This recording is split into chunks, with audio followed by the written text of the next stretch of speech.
Magandang araw mga ka-TH. Nandito tayo sa area sa CDO.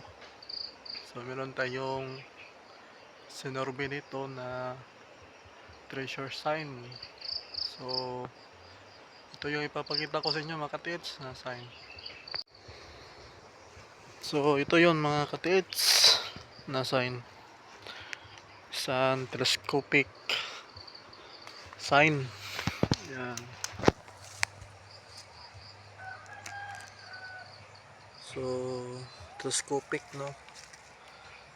Tapos yung kanyang yung kanyang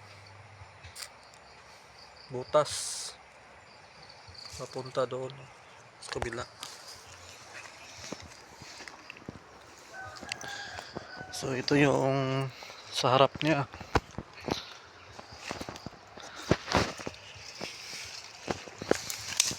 Yan. So makita nyo, man-made talaga yung pagkagawa niya. Yan.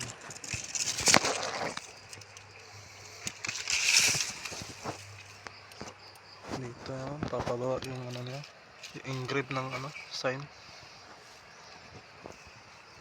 Tapos yung laying spot niya dito banda. Dito yung tatama yung ating LRAD dyan. So positive na marker talaga ng treasure, Yamashita treasure. Sa itaas naman meron namang turtle sign.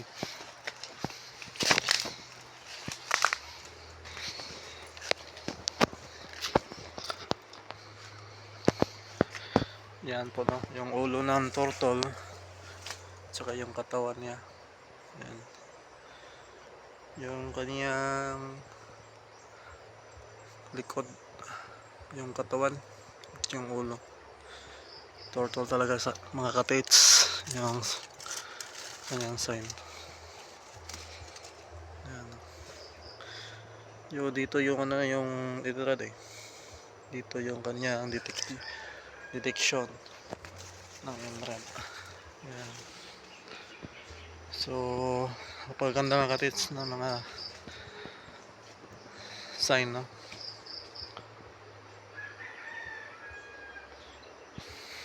So magkatabi lang sila, yung bato na telescopic at saka yung turtle. So ito lang yung nakita ko mga ka-TH na mga sign. Yung mga bato pa dyan sa kabila. Ito ko pala tingnan. Tapos doon pa sa taas may mga bato pa rin sa taas. So ito lang muna mga ka-TH ang video ko. So yan yung telescopic sign. Yan. So tagos talaga yung kanyang yung kanyang butas patungo sa digging spot. So yun lang mga tits ang aking video at salamat sa inyong panonood. Happy hunting mga ka-tits.